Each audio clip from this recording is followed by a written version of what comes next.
आपका कैसा एक्सपीरियंस होता था जब आप कोई ऑफिसर को देखते थे as a small baby girl और किरण, यंग किरण?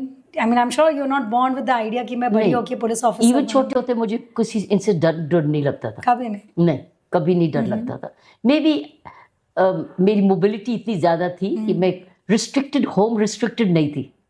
आपका नेचर कैसा था? As a kid you were the one who would come out and do all the brave act, कि you were the notorious one, सबसे बदमाश बच्चा इन द नहीं, house? बहुत आउटडोर गर्ल थी। साइकिलिंग करना, टोंगे पे चढ़ना, वॉकिंग करनी, रनिंग करनी, प्लेइंग करना, sports you were a tomboy? Almost. Yeah. So growing up, when I was going through your journey, I thought मैं एक बार में तो उसको समझ नहीं सकती. I have to break it into chapters.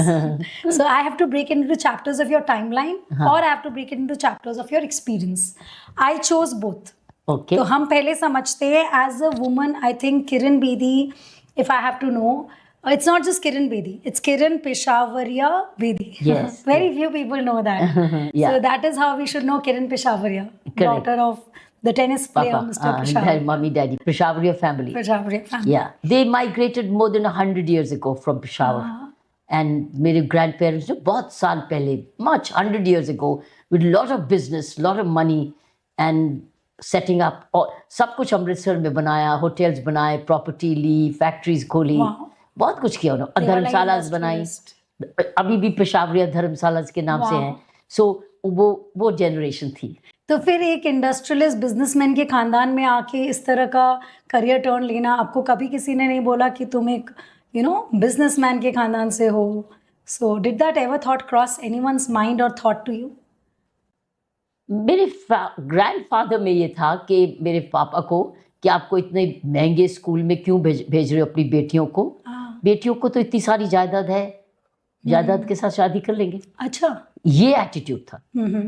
मतलब डैडी डिफरेंट थे, पापा डिफरेंट थे, पापा मम्मी दोनों डिफरेंट थे। वो नहीं इस चीज में विश्वास, वो उसी की वजह से वीवर हमारी फैमिली टोटली, और 4 सिस्टर्स, हमारी फैमिली बाकी की फैमिली से टोटली डिफरेंट हो गई।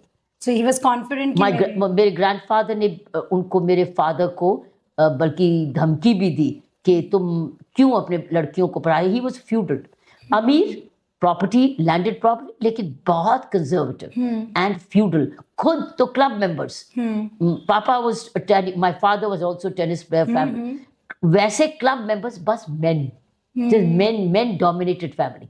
तो ये एहसास आपको होने लगा था that you are a woman who has faced judgment in public, political and patriarchal society से आप आई। So if I have to take away everything from you, that you define yourself without the label of a former governor, IPS officer, I would say an entrepreneur, because you have risen the NGOs in a very entrepreneur manner.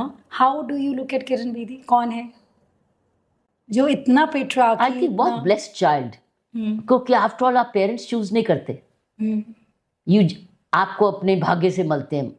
और मेरे जिस तरीके की family, मेरे mummy daddy मिले, मेरे माँ बाप मिले, बहुत ब्लेस्ड। आई थिंक मेरी family blessed because of you, क्योंकि जिस तरीके से मेरी मम्मी ने मेरा करियर को सपोर्ट किया, किस तरीके से मेरे डैडी ने हमें टेनिस चैंपियंस बनाया, और किस तरीके से हमें मैक्सिमम एजुकेशन, मैं समझती हूँ ये सबसे बड़ी blessing. So I would say बहुत blessed girl, blessed daughter. But when we talk about tennis court, I mean, can I say a tennis court that built a cop? Is how I look at it. एक tennis family means a successful tennis player की family। कभी नहीं मन किया मैं उसी में, because this was the same time, as if ऐसा लग रहा था it was a coincidence and either destiny chose this or you chose destiny. So sports, tennis तो sports family sport थी, क्योंकि डैडी वाज वेरी लव्ड, वो property और वो बिजनेस ओरिएंटेड नहीं थे, वो अपने फादर से अलग थे। तो उनको दोपहर को टेनिस चाहिए थी, तो दोपहर को मेरे पेरेंट्स टेनिस कोर्ट पे मिलते थे, हम स्कूल के बाद टेनिस कोर्ट पे मिलते थे। सो हमारी फैमिली स्कूल एंड टेनिस, और सब कुछ आउटडोर, सब एंटरप्रेन्योर, कभी रिक्शा में जा रहा है, कभी टोंगा ढूंढ रहा है, कभी हिच हाइकिंग कर रहे हैं, कभी साइकिलिंग पे जा रहे हैं। तो we were very entrepreneur as childhood. I was experimenting with सब कुछ ये। सो कभी पैसा बचाने के लिए साइकिलिंग करना, या हिच हाइक करना, टोंगा फ्रेंड से दोस्ती करनी कि उसके टोंगे पे बैठ जाए। सो इस तरीके से बचपन था, वेरी एंटरप्रेन्योर।